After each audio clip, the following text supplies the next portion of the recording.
Olá, seja muito bem-vindo a este culto. É uma alegria poder apresentar e falar sobre esse culto a você, introduzir este momento. E eu gostaria que você pudesse se sentir à vontade no tempo que você estiver ouvindo, no momento que você estiver assistindo essa mensagem, as músicas que nós vamos cantar, e que o seu desejo, o desejo do seu coração, possa ser permitir que o Senhor fale com a sua vida, que o Senhor fale contigo. Eu gostaria de orar neste momento, consagrando esse tempo, consagrando as músicas que você vai ouvir, como também a mensagem que foi pregada para nós através desse vídeo. Vamos orar ao Senhor. Grandioso Pai, nós te agradecemos, ó Deus, por sua graça, por sua bondade, pela maneira, ó Deus, como o Senhor tem cuidado da sua igreja. E nós te agradecemos, ó Pai, pela tecnologia, porque através dela podemos ter este momento como agora, ó Pai. Eu oro a Ti, Senhor, que o Senhor se faça presente. Conduz, ó Deus, tudo que for acontecer. Conduz as pessoas que vão assistir esse vídeo, as pessoas que vão ter contato com este material, e que elas possam ser edificadas, assim como nós somos edificados aqui de maneira presencial, ó Pai, durante este culto. Louvamos a Ti pela Comunidade Horizonte, pela Conexão Livre, pela oportunidade de termos duas igrejas juntas caminhando, Pai, com um único só propósito, que é glorificar ao Senhor. Obrigado por este tempo.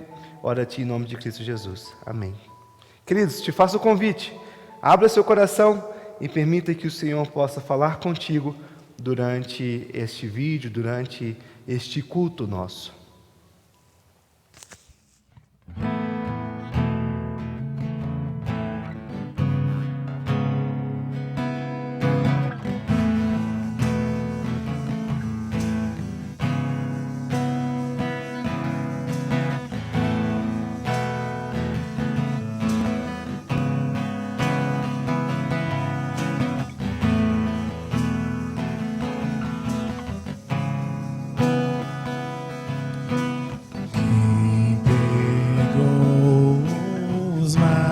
Em suas mãos e com toda a areia cada grão, reis e povos treme com sua voz, a criação lhe rende adoração. Contemple a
bem, pessoal. Eu gosto tanto desse livrinho de história para as crianças que acho que ele poderia muito bem ser a nossa pregação, tá? Porque eles falam tantas verdades tão profundas, né? Mas vamos orar. Senhor Deus, nos colocamos ao pé da cruz. Nos dá um coração quebrantado e contrito para te ouvir, para te adorar, para estar na tua presença ao pé da cruz. Nós nos achegamos confiadamente. Em nome de Cristo. Amém. Enquanto eu estudava para preparar essa mensagem para vocês, foi um grande encontro devocional que eu tive, porque Deus me levou a reflexões profundas sobre a minha vida, sobre a minha adoração, sobre como eu me posiciono diante dEle e diante da igreja para falar, para pregar, para ministrar, para pastorear. E o meu propósito hoje é te levar também a uma reflexão prática, devocional, sobre a sua caminhada cristã, sobre as suas ações na vida cristã, sobre Cristo e o movimento dele na sua vida, no seu dia a dia. Esse é o meu objetivo hoje, tá? Mas por que a gente vai focar nisso hoje? Porque a gente está diante de uma virada, embora a pregação de semana passada que tinha o tema da virada, mas nós ainda estamos em uma virada, porque no Evangelho de Marcos, a partir de agora, nós vamos girar em torno do que Jesus veio fazer, e não tanto mais em quem era Jesus. A primeira metade, sim, quem é Jesus, como ele age, quem é esse que cuida do mar, que cura pessoas. Agora é diferente. É subentendido que já sabemos quem ele é e o que ele veio fazer. E Jesus está nesse ambiente com os seus discípulos, um ambiente de esclarecimento. E se tem alguma coisa que está gritando nas páginas de Marcos até agora, é que assim como cruz e glória estão associados à vida de Jesus, eles também estarão associados à nossa. E isso começa a ficar claro, cada vez mais claro, a partir daqui, desse texto. Marcos, capítulo 9, versículo 2 em diante, diz assim: 6 dias depois, Jesus tomou consigo Pedro, Tiago e João, e os levou em particular, a sós, a um alto monte. E Jesus foi transfigurado diante deles. As suas roupas se tornaram resplandecentes de um branco muito intenso, como nenhum lavandeiro no mundo poderia alvejar. E lhes apareceu Elias com Moisés, e estavam falando com Jesus. Então Pedro, tomando a palavra, disse a Jesus: Mestre, bom é estarmos aqui. Façamos 3 tendas, uma para o Senhor, outra para Moisés e outra para Elias. Pois ele não sabia o que dizer, por estarem tão apavorados. A seguir, veio uma nuvem e os envolveu. E do meio dela veio uma voz que dizia o seguinte: Este é o meu filho, escutem o que ele diz. E de repente, olhando ao redor, não havia mais ninguém com eles, a não ser Jesus. Nós podemos traçar um paralelo desse texto com um texto lá do Antigo Testamento, de Êxodo. Estou pensando agora, Êxodo 24. Um texto em que Deus aparece para Moisés no Monte Sinai. Ele apareceu numa nuvem, saiu uma voz dessa nuvem e todos ficaram também, como nessa situação, com muito medo, apavorados. Lá atrás também tinha montanha, lá atrás também tinha nuvem, lá atrás também tinha uma voz que saía da nuvem. E como de praxe, nessas quase epifanias, medo. Um povo atemorizado. Moisés subiu no topo do monte e ele implora para Deus o seguinte: ele pede a Deus para que o permitisse ver sua glória. Ele queria ver a glória de Deus, mas Deus responde o seguinte: não poderás ver minha face. Por quê? Pois homem nenhum pode ver a minha face e viver, ou seja, você vai morrer. O Senhor continua: aqui está um lugar próximo, ficarás aqui em cima dessa rocha. Quando a minha glória passar, eu te colocarei numa fenda, num buraco da rocha, e te cobrirei com a minha mão, até que eu tenha passado. Depois, quando eu tirar a minha mão, verás as minhas costas, mas não se verá a minha face. Por quê? Porque ele morreria. Moisés não podia ver a glória de Deus, mas só de estar próximo, de ver a glória de Deus pelas costas, quando ele sai de lá, a sua face resplandece com o reflexo da glória de Deus, ela brilha. Agora, alguns séculos depois, em Marcos, como eu disse, estamos de novo em um monte onde está a glória de Deus. A brancura, a resplandecência agora fazem com que as roupas de Jesus fiquem, como ele disse, como nenhum lavandeiro do mundo poderia branqueá-las. Nem Vênice poderia deixar tão branquinho como estavam. Tá legal? Temos o monte, a voz que sai do monte. E até Moisés está ali também. Muito semelhante, né? Então quer dizer que temos agora um novo episódio do Monte Sinai.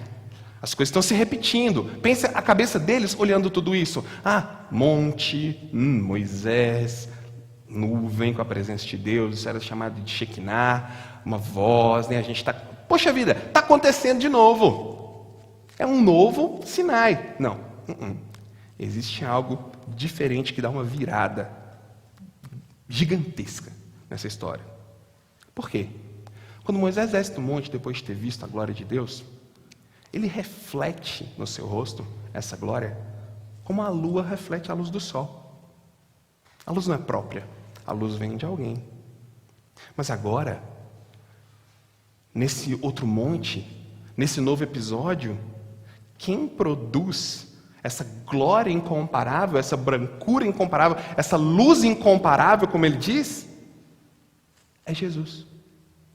A glória emana de Jesus Cristo. Jesus não aponta para a glória de Deus como Moisés, Elias e outros profetas, não. Jesus é a glória de Deus encarnado. Ele é o Emanuel, o Deus presente. Como o autor de Hebreus disse, em Hebreus capítulo 1, versículo 3, Ele é o resplendor, Ele, Jesus, da sua glória, a expressão ou representação exata, perfeita do seu ser. Mas aqui tem algo inusitado. Quando lemos lá em Êxodo, vemos que Moisés ele não podia ver a face de Deus, porque ele morreria. Ele não poderia suportar a glória de Deus. Mas, no entanto, já tem alguns minutos no texto aqui que Pedro, Tiago e João estão observando a glória de Deus e não morreram. Eles estão lá, o tempo está passando e eles estão ali vendo a glória de Deus e eles não morrem. Nada aconteceu com eles. Lá atrás, no Monte Sinai, como que Deus aparecia? Numa nuvem. Como eu falei, isso era chamado Shekinah, a presença de Deus. Uma vez por ano, uma figura religiosa dos judeus, chamado sumo sacerdote, fazia expiação pelos pecados de todo mundo. E Deus falava numa nuvem nesse episódio. E todo mundo sabia que aquilo era mortal. O próprio sacerdote precisava de uma série de purificações, de cerimônias, para poder chegar na presença de Deus puro e não ser morto. Eles sabiam que aquilo ali era algo sério. Nós não suportaríamos aquilo. Era fatal. Quando Deus fala para Moisés assim, homem nenhum pode ver minha face, o que ele está dizendo?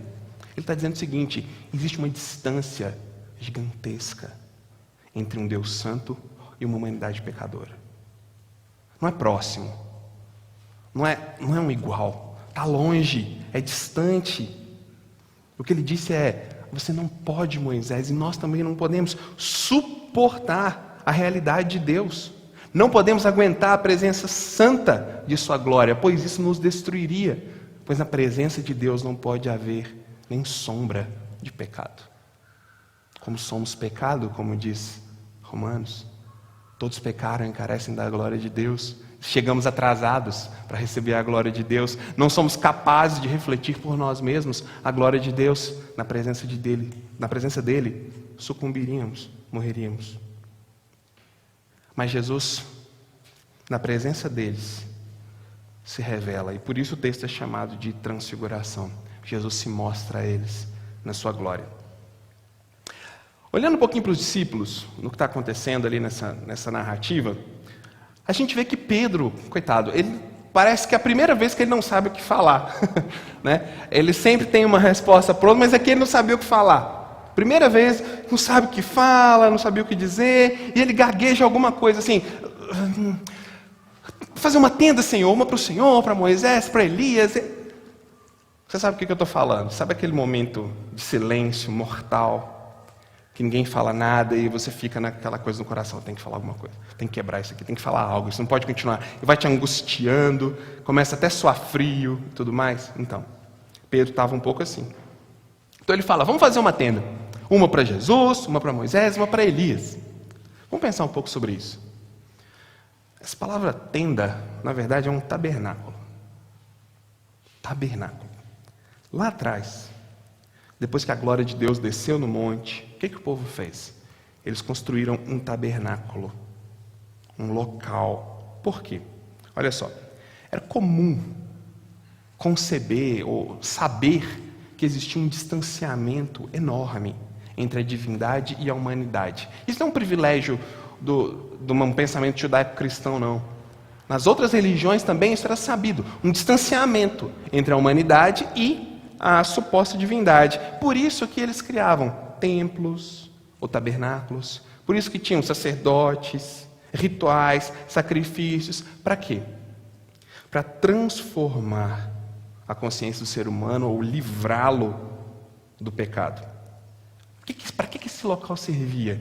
Esse local era usado para mediar o distanciamento entre a divindade e a humanidade. Olha só, o homem não poderia chegar na Shekinah de Deus, na glória de Deus, na presença de Deus, senão ele morreria. Então o que o homem fazia? Criava um local que pudesse intermediar essa relação. É um tabernáculo, tendas, santuários, sacerdotes, rituais, sacrifícios. Então o que Pedro está dizendo na verdade é o seguinte: que glória, que incrível, uau, precisamos de um tabernáculo. Vamos estruturar isso aqui. Vamos criar uma forma de adorar essas pessoas que estão diante de nós. Pedro já estava querendo estabelecer rituais para se proteger daquela glória, daquela presença divina. É pitoresco, eu diria. É interessante, porque Pedro reconhece a glória e a presença de Deus, não reconhece? Tanto que ele voltou para as formas da sua religião para se relacionar com Deus. Queria criar um tabernáculo. Ele sabia que existia uma distância entre a divindade e tudo mais. Isso estava vivo na cabeça dele. Tá? Eles tinham até uma festa, chamada Festa dos Tabernáculos. Mas ele comete um erro na fala dele. Por quê? Porque ele diz 3 tendas. Uma para Moisés, uma para Elias e uma para Jesus. Qual que era a ideia dele? A ideia de Messias para ele ainda era estritamente escatológica. O Messias libertador, o Messias político, o Messias que seria como Moisés e Elias, profetas de libertação, profetas de salvação, profetas que quebram jugo. E parece que Cristo ainda era tratado como um desses grandes profetas. Ele coloca os 3 no mesmo patamar. Vou fazer 3 tendas aqui para os 3 top 3 do pensamento judaico-cristão. Vamos fazer 3 tendas para eles aqui. O que ele não imaginava, Pedro vai tomar outra agora, é que ele seria corrigido pela própria voz de Deus. Porque logo depois que ele fala isso, a voz que saía da nuvem diz o seguinte: este é o meu filho, a ele ouvi. Olha, imaginem, Pedro: Senhor, vamos fazer 3 tendas aqui. Pedro, esse é o meu filho, ouça. De Deus mostrar para Pedro e para os discípulos: é ele. E é uma forma também de Deus encorajar, fortalecer Cristo para o que viria. Ele diz: vocês precisam ouvir o profeta semelhante a Moisés. Talvez até um novo Moisés, porém muito maior, superior do que Moisés. É o meu filho que está aqui. Portanto, como seus seguidores, vocês precisam ouvir. E ouvir é sinônimo de obedecer suas palavras. O Senhor, seu Deus, fará com que do meio de vocês, do meio dos seus irmãos, se levante um profeta semelhante a mim. A eles vocês devem ouvir. Deuteronômio, capítulo 18, versículo 15. Uau! Eles estavam agora na presença do próprio Deus, mas não morreram. Como é que pode ser isso?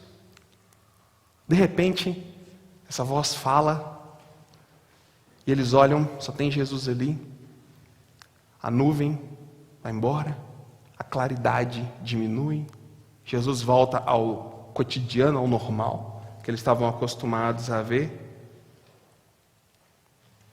e eles estão ali, olhando aquilo, meio embaraçados ou não, e aí eles percebem, é a maneira de Marcos comunicar, Moisés se foi, Elias se foi, e Jesus é a ponte entre Deus e eles, entre Deus e os seres humanos. Olha que pedagógico isso. Olha que interessante como Deus ensina em todas as coisas que Ele faz. Esse é o meu filho amado, a Ele eu vi. Moisés e Elias some, só está Jesus ali com eles. E eles não morreram. Por quê? Porque Jesus estava lá. Por meio de Jesus e com Jesus, eles receberam, e nós podemos receber algo que nem Moisés, nem Elias, nem qualquer outro profeta poderia dar. É permitido, é possível cruzar, atravessar a distância que nos separa da própria essência da realidade. Por meio de Jesus, podemos entrar no compasso da dança de um relacionamento com Ele. E o melhor, sem tendas. Por quê? Porque Jesus é a tenda. Porque Jesus é o tabernáculo. Ele coloca fim a todos os templos e tabernáculos, pois Ele é o sacrifício que coloca fim a todos os sacrifícios. O supremo sacerdote que mostra o caminho a todos os outros sacerdotes. Como 1 Pedro 2,24 nos diz, Ele carregou sobre Ele todo o peso de todo o pecado. Olha que legal que Deus está comunicando. A distância foi quebrada, a distância foi rompida. Vocês não precisam mais de um local para intermediar vocês, porque este é o meu filho. Prestem atenção nele. Ele é a ponte. João, capítulo 1, versículo 14, diz assim, o verbo se fez carne, a palavra se fez carne e habitou, tabernaculou entre nós, cheio de graça e de verdade. E vimos o quê? A sua glória, a glória como do unigênito do Pai. Deus se fez carne. E aí ali naquele momento eles ouvem Deus falando do amor dele por seu filho, assim como ele fez lá no batismo, este é meu filho amado, em quem me comprazo. A nuvem vai embora, talvez os olhos estão ainda, meio por causa da claridade. Eles estão ali espantados, cheios de adrenalina. Jesus recebe do Pai aval, poder, incentivo para o que viria a seguir, que era a crucificação. E Tiago, Pedro e João estão lá. E o que eles experimentaram ali? Adoração. Eles não ouviram sobre adoração. Eles não tiveram uma aula sobre adoração. Não. Eles não assistiram algo sobre adoração. Eles experimentaram adoração. Eu acho isso interessante, porque adorar não é apenas crer. Adorar não é apenas saber. Eles já sabiam quem era Jesus. Meio aos trancos e barrancos ali e tal, mas eles já tinham uma noção de quem que era Jesus, do que ele tinha vindo fazer. Eles já estavam começando a entender. Aqui, já estava tranquilo. Antes de subir ao monte, eles já sabiam que ele era um cara diferente. Já sabiam que tinha algo diferente naquele homem. Pedro já tinha falado, tu és o Cristo. Mas agora, era diferente. Tinha algo a mais. Eles sentiam isso. Eles foram envolvidos pela presença de Deus. Note, a nuvem desceu sobre todos eles e os cercava. A presença de Deus estava os envolvendo. Eles tiveram uma prévia daquilo que todos nós ansiamos e desejamos. A face de Deus, o abraço de Deus. Aquilo que a gente busca sentir ou realizar em tantas coisas. Eu não vou nem ir longe nisso. Mas aquilo que a gente sente um vazio e a gente fica buscando ser preenchido e a gente vai para diversões, sensações, pessoas, profissões, ganhos, relacionamentos, mas nunca enche, a gente está sempre vazio. A adoração, a face de Deus, a presença de Deus, eles experimentaram isso. Adoração é também quando contemplamos Deus como Ele é. Assim como foi com eles. Eles viram a glória de Deus em Cristo. Sentimos a sua glória. Perdemos até as palavras, como Pedro. Não sabemos o que fazer. Mas ainda assim, não somos consumidos, destruídos, mas abraçados por sua glória. Isso é um episódio de adoração. Mesmo apesar de quem somos e apesar de quem eles eram, apesar da distância gigantesca entre a divindade em Cristo e nós, pecadores, ainda assim, adoração é quando chegamos diante dele com tudo isso. E a nuvem nos abraça, uma nuvem de graça, por causa de Cristo, que estabeleceu a ponte. Somos abraçados por sua glória, misericórdia e presença. Como diz o autor de Hebreus no capítulo 4, versículo 16, acheguemo-nos, portanto, confiadamente ao trono da graça, para encontrarmos socorro e acharmos graça na ocasião oportuna. Mas um ponto importante para a gente entender o que está acontecendo aqui, para entender esse texto, é que os discípulos eles têm algumas dúvidas. Eles descendo do monte ali, trocando uma ideia com Jesus e tal, eles ainda têm dúvidas. Eles não entenderam tudo ainda. E já que o pensamento escatológico, ou seja, futuro deles, de que Jesus era o Messias, era muito forte, estava difícil de tirar isso da cabeça deles, eles perguntam para Jesus assim, no texto, por que é necessário que Elias venha primeiro? Porque, de acordo com Malaquias, capítulo 4, versículo 5, diz assim, eis que eu lhes enviarei o profeta Elias, antes que venha o grande e terrível dia do Senhor.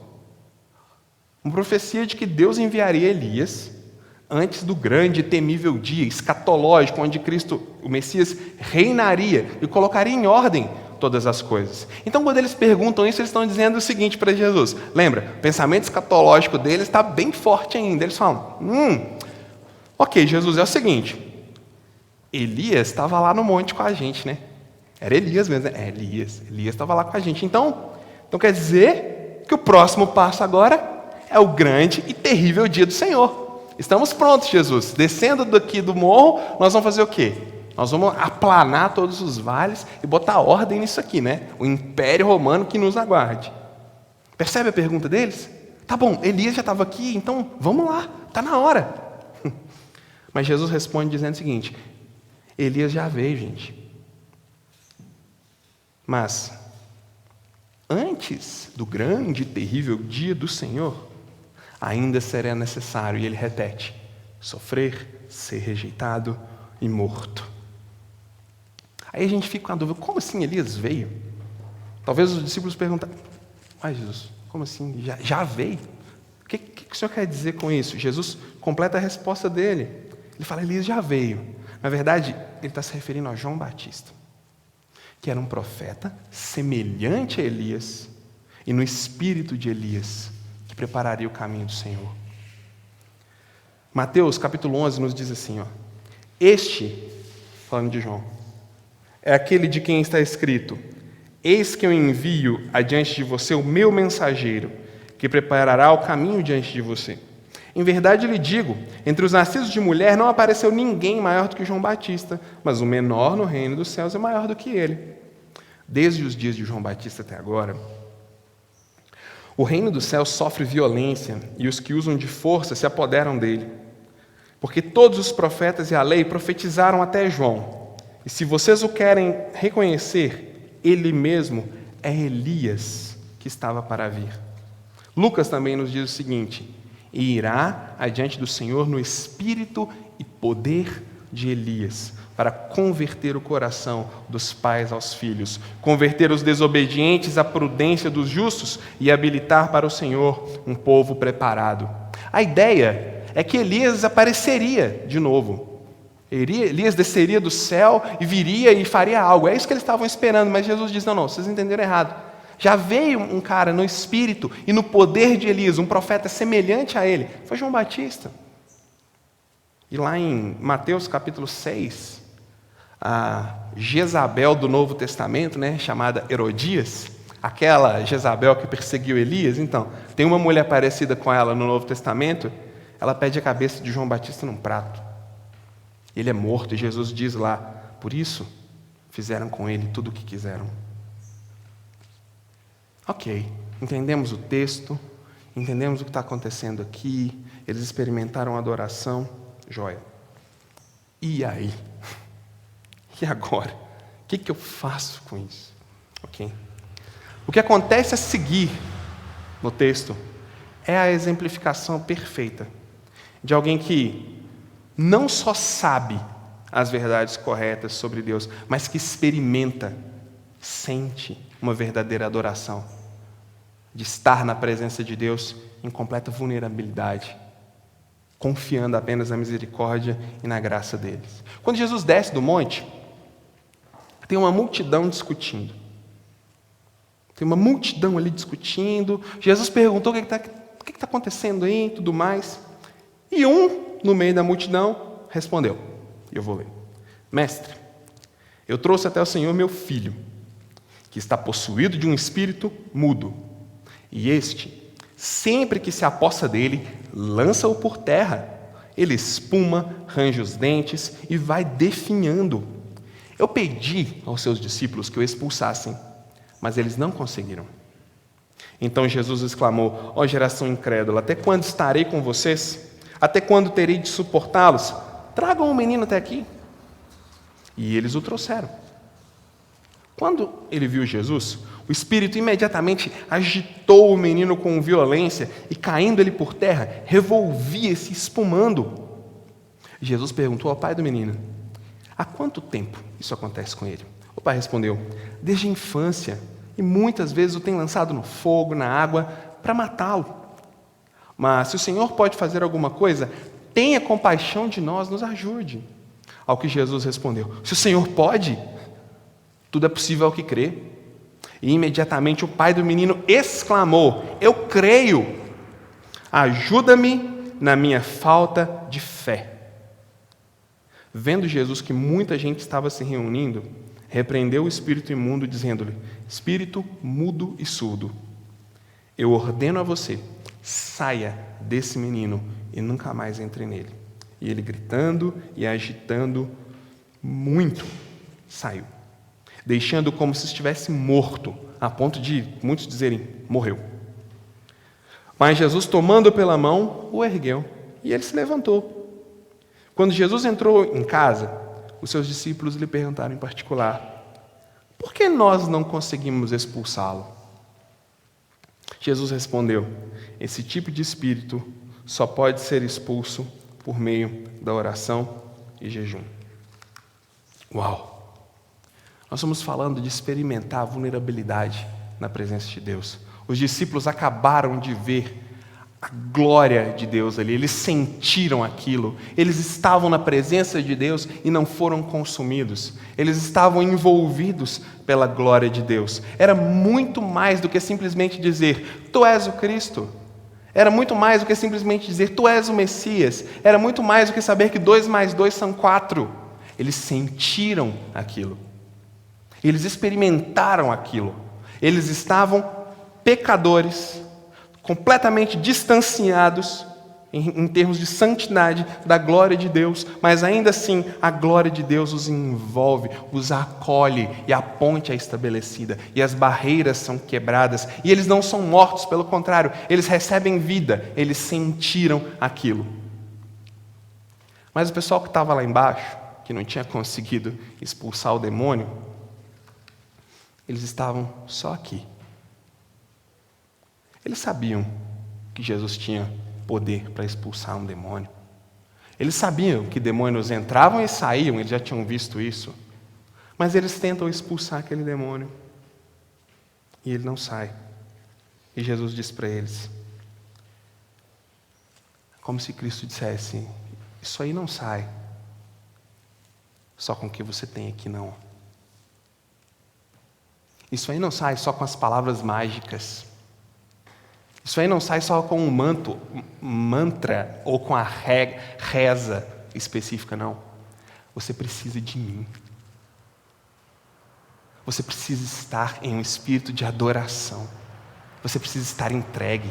Você precisa estar próximo de mim. Não basta só saber e tentar sair por aí, vivendo, experimentando maravilhas. Não, você precisa de mim antes de qualquer outra coisa. É isso que Cristo está dizendo para eles. Cristo não está dizendo, técnica número 1 para expulsão de demônios, jejue e ore. Não é isso que ele está falando. Ele não está dando para eles uma cartilha. Não. Não é o Padre Quevedo. Não, é Jesus. Ele diz, vocês já têm muito aqui, mas vocês precisam me sentir. Vocês precisam comungar comigo. Vocês precisam abrir mão de tudo aquilo que é mais importante, mais sagrado, e estar na minha presença, vulneráveis, abertos, como o pai daquele menino possuído. Mas por que como o pai daquele menino possuído? Porque até agora nessa história, ele é o único que reconhece a distância. Ele é o único que sabe quem ele é mesmo. Porque quando ele está na presença de Jesus, ele chega com confiança e diz, olha, mestre, eu creio, mas eu ainda tenho dúvidas. Mestre, eu creio, mas é muito difícil, porque são muitos anos. Desde pequeno, esse menino se joga no fogo, se joga na água, ele espuma. Desde pequeno, Senhor, eu passo vergonha.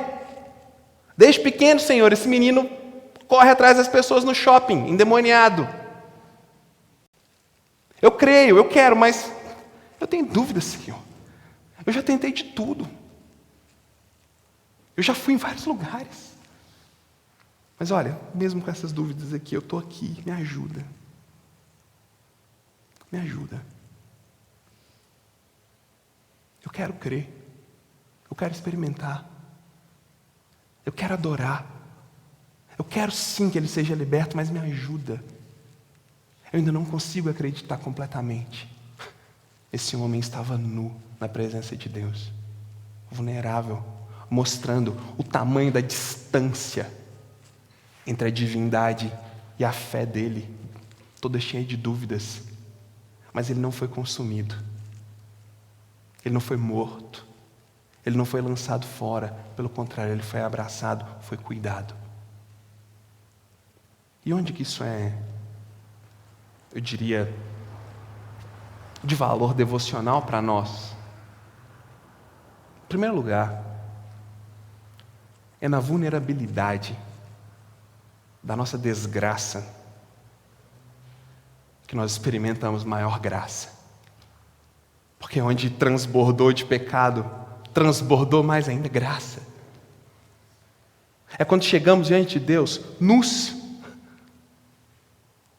com a cara limpa, sem máscaras, que experimentamos graça.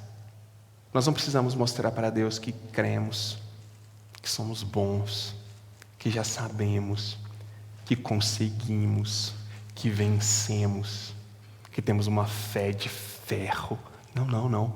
Nós podemos chegar diante de Deus com todas as dúvidas, com toda a desgraça, com todas as sombras que tem dentro do nosso coração, porque não seremos consumidos. Por quê? Porque este é o Filho amado de Deus. Escutem-no, porque Ele tem graça, porque Ele tem misericórdia. Isso é de grande valor para nós. Primeiro, talvez nós nos sentimos tão pecadores, que vamos dizer assim, não tem mais jeito para mim. Talvez você se identifica, se nomeia a partir dos seus pecados, né? Eu não sou o Rafael, o fulano, o Beltrano. Eu sou o blasfemador, o adúltero, o traidor, a fofoqueira. Você se rotula pelo seu pecado, mas sabe? Ele não te rotula pelo seu pecado. Ele te vê. E na presença dele, a ponte já foi feita. Porquanto há um só Deus, um só mediador entre Cristo Jesus, entre Deus e os homens, Cristo Jesus, o homem. Nós não precisamos achar que fomos longe demais, que não tem jeito para nós. Não, não. Nós podemos chegar diante dele com dúvidas, tristezas, pecados. E ainda assim ele vai dizer, tudo é possível ao que crê. Segundo, aqueles que já caminham com Deus, que já são cristãos há mais tempo, pode acontecer pela nossa confissão, pela nossa forma de pensar e de interpretar a Escritura, que nós nos separamos em torres de marfim daqueles que experimentam muitos êxtases emocionais e nos concentramos exclusivamente na letra. E acabamos sabendo demais e sentindo de menos. Dominamos a teologia reformada de frente para trás, mas não sentimos o Deus que reforma a alma perto. Que valor tem?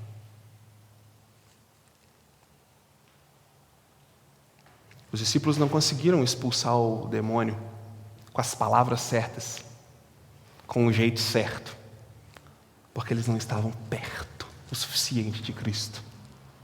Então fica para nós uma reflexão devocional.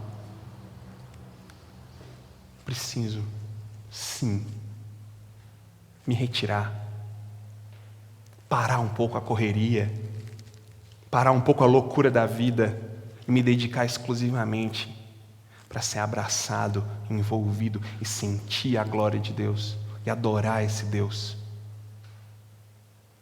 e conectar e criar utilidade entre a boa informação e a boa teologia com os sentimentos e com a prática e experimentar isso em grandes feitos.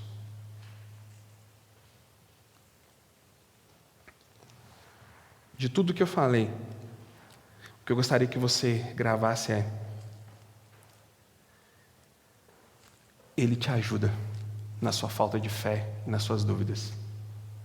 E Ele quer mais para nós. Ele quer que a gente sinta mais, que a gente experimente mais, que a gente perceba mais esse Deus.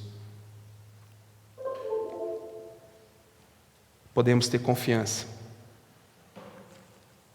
Podemos ter certeza de que a oração do Salmo 19, versículo 14, vai ser ouvida.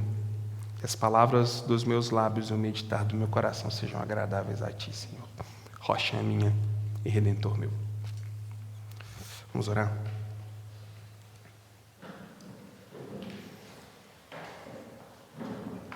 Senhor, muito obrigado pela misericórdia e graça que o Senhor tem conosco.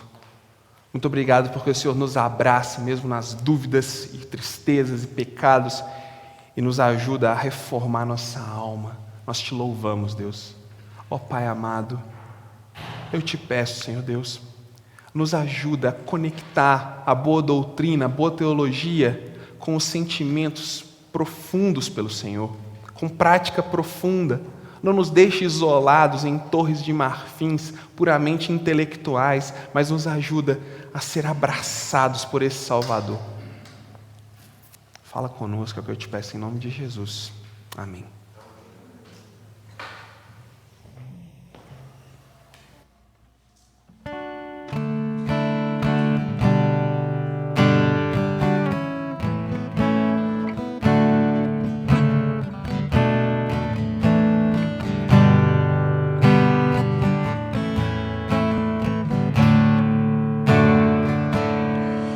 Pois, ó Senhor, Tu estás acima da terra,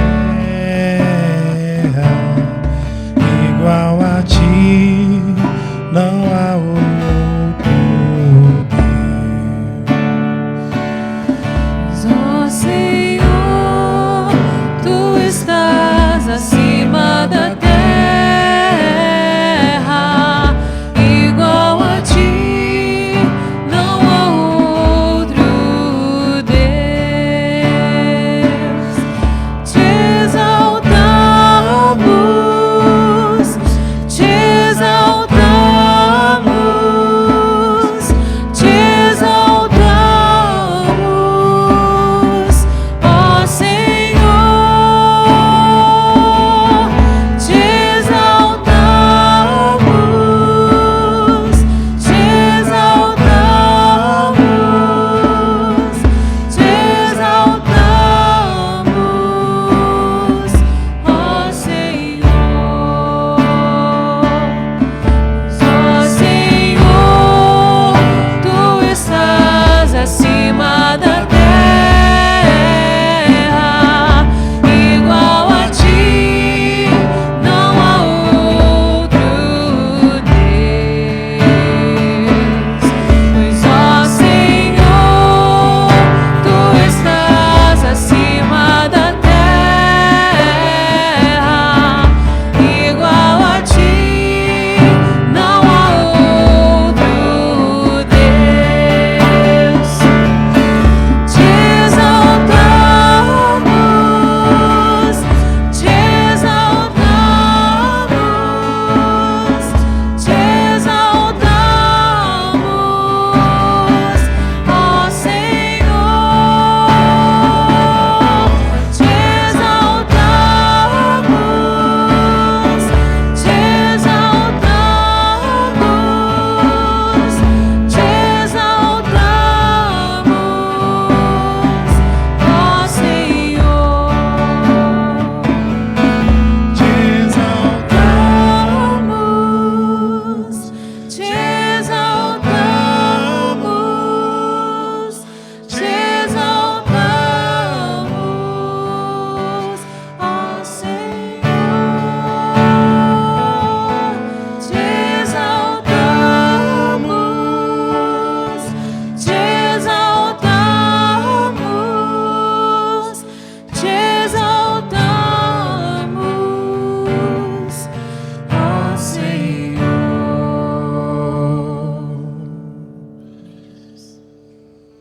Amém.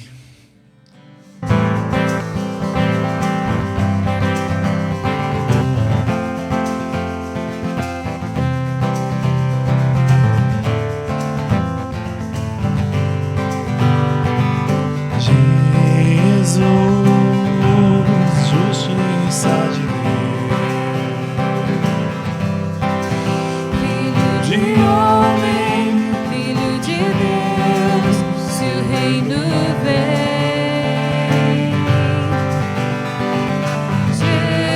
Jesus, por nós sacrificado, glorificado, justificado, seu reino vem. Este reino não findará, sua glória eterna, pois a majestade e força deste rei chegou a nós. O seu reino, seu domínio, seu poder e autoridade não tem fim. Jesus, justiça de Deus. Vamos ficar de pé. Jesus, mais alta expressão do amor de Deus, da sua graça, do seu perdão.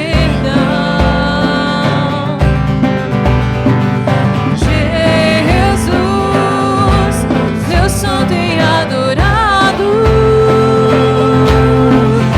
glorificado. santificado, seu reino vem, este reino não findará, sua glória eterna, pois a majestade e força deste rei chegou a nós, o seu reino, seu domínio, seu poder e autoridade não tem fim. Jesus, justiça de Deus, este reino não findará, sua glória eterna, pois a majestade e força deste rei chegou a nós. Seu reino, seu domínio, seu poder e autoridade não tem fim. Jesus, justiça de Deus. Jesus, justiça de Deus. Jesus, justiça de Deus. Bom, você acabou de ser encorajado, confrontado sobre a adoração, sobre a disposição do coração, sobre a pequenez da nossa fé. O convite que eu quero te fazer, assim como foi feito a nós, é de olharmos para Jesus, não olharmos para as teologias espalhadas por aí fora. Algo interessante sobre isso é que, como muitas vezes nós somos excelentes refutadores de várias teologias, de várias posições teológicas, mas muito distantes de Deus, muito distantes da verdadeira adoração, da verdadeira consagração, da verdadeira entrega ao Senhor. Meu convite a você é que você permita que o Espírito Santo trabalhe em seu coração e te ajude a olhar mais para Cristo, a ser mais parecido com Cristo e a entender que não tem nada em suas mãos, a não ser clamar que o Senhor te dê mais fé, que o Senhor te ajude na sua pequenez, assim como aquele homem clamou na sua pequenez. Que a graça do Senhor possa permear a sua vida, possa trabalhar no seu coração e sua mente, e que você possa experimentar uma fé diferente, uma adoração diferente, uma entrega diferente. Permita Jesus falar, permita Deus falar ao seu coração, e permita que a mudança possa acontecer, não por você, não pelo que você ouviu aqui, mas por aquilo que o Senhor estará operando em sua vida. Obrigado por ter assistido e acompanhado até aqui. Que o Senhor te abençoe e possa te dar bons dias, semanas de vitórias, dias que sua fé é provada, mas você permanece firme e entende que Deus está conduzindo as coisas. Que a graça de Deus seja sobre todos vocês. Muito obrigado.